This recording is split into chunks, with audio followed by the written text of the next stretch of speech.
we tend to categorize people based on how they look. We all have a certain, like, a uniform that we say people like this are introvert, people like this are extrovert, people like this are soul boys, people like this are evil people, right? And we all have them unconsciously. They're called archetypes. And when people meet you, you always fit an archetype. They're always trying to categorize you. It's a quick way to save energy. And so what you do is that you allow them to categorize you, right? And then well, not instantly, right? Not instantly, but you allow them to categorize you, but then you switch it up quick. Then you send them a mixed signal. And this unbalances people. They will think of you more. You're quiet. For example, you could be quiet, a quiet person, but bold. For example, one time I was playing basketball and this guy just kept talking shit on this other guy, and like being super disrespectful. Like, and they were like 14 years old. But for the whole game, this guy was being disrespectful, talking shit, getting in his face, and the guy wouldn't do nothing. And then right towards the end, that guy started talking shit again, and then all of a sudden, that kid just knocked him, pow, pow, twice in the mouth. And then it just they kept playing basketball. And that guy all of a sudden was quiet. The way this is perfect example of that, because the whole time he was quiet, giving him a chance, and then right towards the end, he just clocked him in the face, no hesitation. And that contrast between quiet, not responding, and then instant action creates a powerful effect on people. It honestly creates fear. It's disheartening. And you, in the moment you lose self-esteem, to be honest with you, right? So that's one. Quiet and bold, or it could be that you act super needy, but then if they fuck up, you instantly leave them, right? It's almost like that dream girl where she likes you so much, super submissive, and then all of a sudden disappears on you. It's a mixed signal. You could be masculine and feminine, absent and present, cruel and sweet, close and distant. Psychologists do this, right? That's an example of that. Psychologists, where with their clients, they're very close. They know all of their secrets. But then the psychologist also tells them, don't call me after work. Don't follow me home, motherfucker, right? We're not, like, there is a clear message that I'm close here, but once you're not here, we're not talking. And this has an effect on people. For example, one time I was in the sauna, and there was this one guy who kept talking to me, right? He just kept talking. I'm like, okay, this is gay shit, right? And he was very nice, very friendly, very talkative, right? And then after, it was when I went to the YMCA. And then after that, I'm a nice person. So every time I see him, I would try to say hi. He wouldn't say shit. He would just look through me. And I'm like, what the fuck? I thought you were friendly with me the other day. Like, what the hell's going on, right? But then when we go to the sauna, he's talkative. But then anywhere else, he just doesn't even acknowledge you. And that, I remember, obviously I didn't want to do nothing. People, calm the hell down. Oh my fucking God, he's coming out. Calm down. Obviously, what that does is that it kind of like, it sends a mixed signal. I think you guys know what I'm talking about, right? It's kind of like, I know you're nice, but why are you ignoring me? Like, you're a really nice guy, but why are you doing... Like, that mixed signal, it does get people. Like, honestly, it does, right? People are like, oh my God, he really wants to come out. Right? Everything's making sense. Right? It could be that you are loving and strict. And this is where good parents come in, right? You are a loving person, but strict. This is where children respect you, right? They get trapped between affection and a touch of fear. The tension breeds respect. And this is also with the partners. If there's an incredible quality about you, for example, if you're an incredibly smart person, allow that to become your mixed signals. Prelude with a banal and ordinary appearance. It could be that you are a brilliant person. Give him an ordinary experience. And the perfect example is Einstein, to be honest with you, right? The dude looks like a freaking child who didn't grow up, right? The reason why that is because something comfortable, or it could be an ordinary experience, an ordinary appearance, something comfortable or even weak, right? Then hit them with the extraordinary right afterwards. Remember, what is shocking and extraordinary only unfolds from the ordinary. A perfect example of this, is Larry Bird. Let me put you guys let's put a. And the reason why I wanted to include this guy is because look at him, right? This guy's considered the best player on the planet, but look at the way he looks, right? Look at this guy. Like if you look at Larry Bird, he was honestly one of the most famous basketball players, and he was just a legend during his time, but he wasn't a big talker. He wasn't charismatic. Like he barely even talked to people, and I believe he was autistic. He never showed emotion, and he never made eye contact, right? But what made Bird fascinating was the fact that he looked so ordinary, right?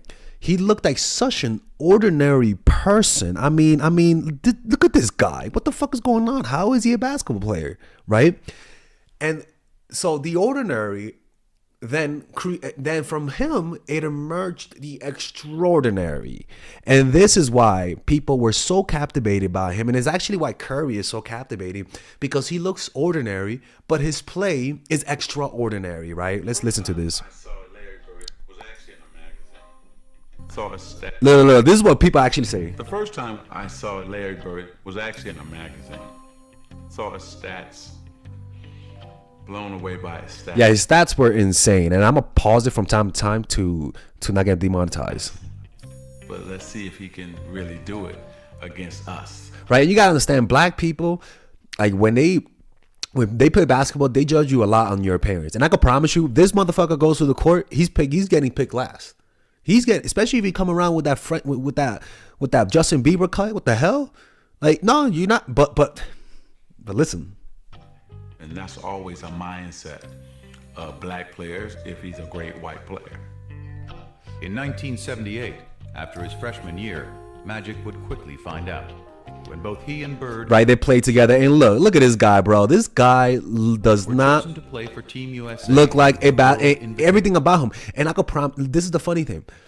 His charisma, because he was honestly crazy. His charisma came from the symbiotic interplay between his ordinary look and his extraordinary look. Tournament.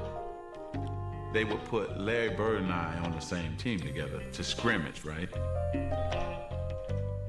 It was blowing my mind because he's dominating Jack Givens. Right, because, yeah, and the thing is about him is that he looks like he plays a very simple way of basketball, but the funny thing is he's actually one of the flashiest players ever. And when you watch him, you're like, wait, this makes no sense. This dude looks like that. How the fuck is he playing like this? He doesn't look like... Player of the year in college basketball. Larry Bird is eating him alive. Look. He was a flashy guy. Call home to tell my boys, man, this dude named Larry Bird is for real. Like, he's just doing behind the back. And the thing is that most likely when people saw him play, they were just shocked. They just couldn't believe something this in appearance that looks so simple can play with so much extraordinary flair. This is the baddest white dude I've ever seen in my life. We came down a couple times. I go behind my back, no look to him. He no look back to me. And I'm laying it up. I'm saying, oh, man.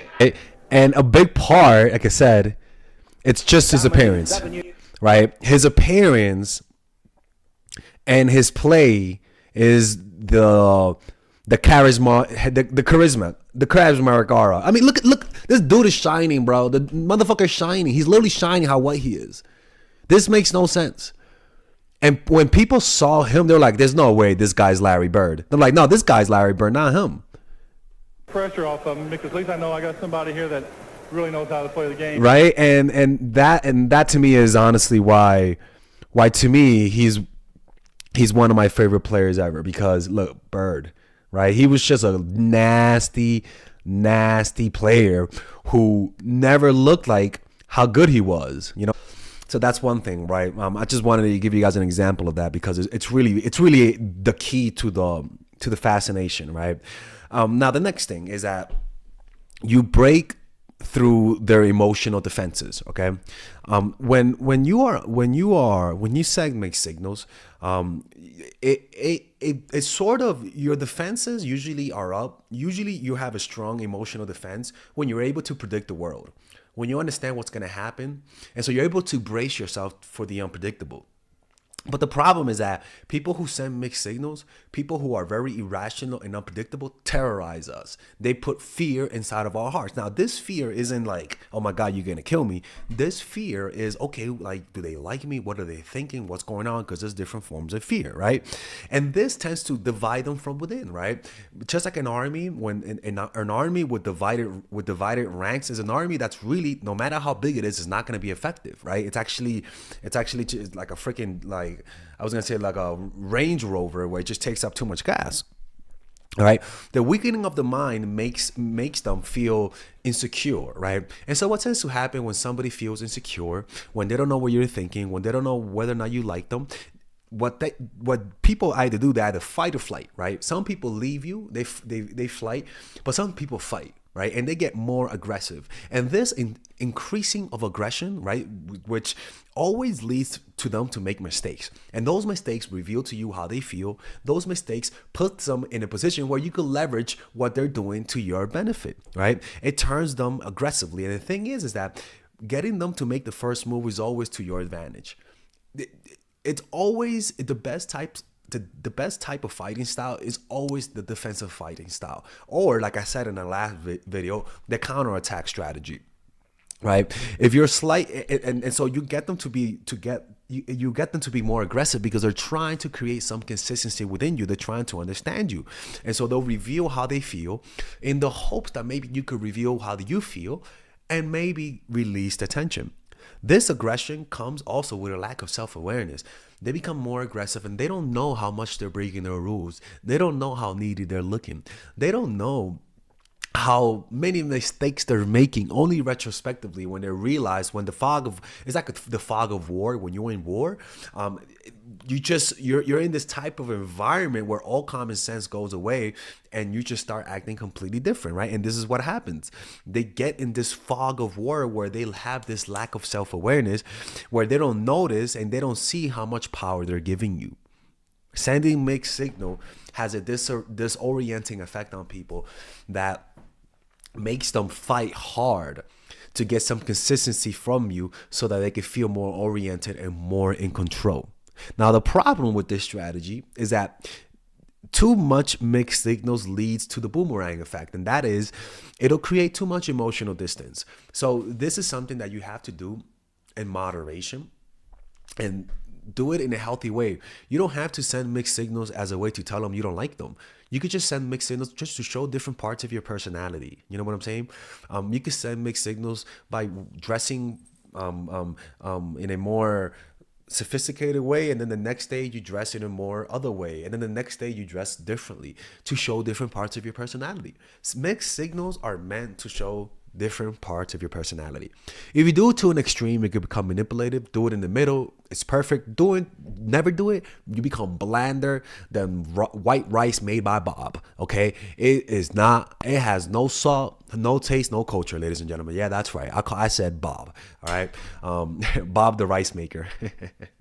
Right. Anyways, these are the three things that tends to happen when you send mixed signals, man. They pay deeper attention to you. You become less predictable and more interesting, and you fascinate them, right? And you break their emotional defenses, where by you sending mixed signals, after the mixed signal, you can actually ask for things, and you'll notice that they're more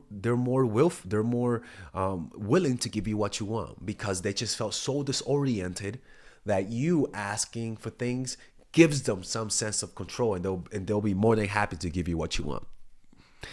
If you guys want to learn about this, click on the description down below to work with me one-on-one or purchase some of my courses where I do talk about this. And I'll see you guys later. Take care. All right, if you guys enjoy these videos about stoicism, dating, relationships, self-help, moving up in life, I would recommend you guys check out some of my courses that I have for sale. These courses are courses for men and women. For example, Nice Girl, Nice Guy is a course about how to become more assertive. Natural Chemistry is a course for women that I have on how to develop strong relationships. Dark Game is a controversial course that I have for guys on how to attract women in their life and keep it. It's not as dark as it seems, but we do talk about some dark psychology in here. Psychological Game of Attraction is a course that we made for women who are single And as you see, we have a course about how to develop charisma, emotional mastery, which is a course about how to develop a meditation practice and how to improve your emotional life, to become more resilient, to not let rejection hit you so hard, to be able to bounce back from failure. I have a course called Nice Guy, which is a course for guys who are single and guys who want to be able to develop more assertiveness training, right? Most of these courses come at $99. And there you can also purchase the bundle where you guys can purchase all of the courses in one go at a discounted rate, right? We have a bundle for women and a bundle for men. So click in the description down below to check them out. You can browse around and see the courses that you like. And if you don't like them, you guys can ask for a 30-day money-back guarantee, and I'll give you guys the money back, okay? And in fact, we actually have a new one for women right now we're developing. It's called The Feminine Woman.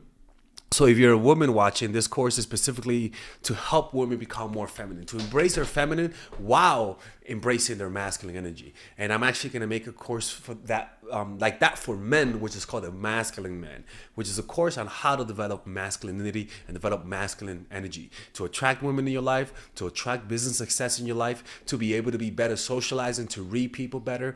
It's truly an all-around course. So if you guys want to check out those courses, click on the description down below where it says purchase the courses, and I'll see you guys inside. Bye-bye.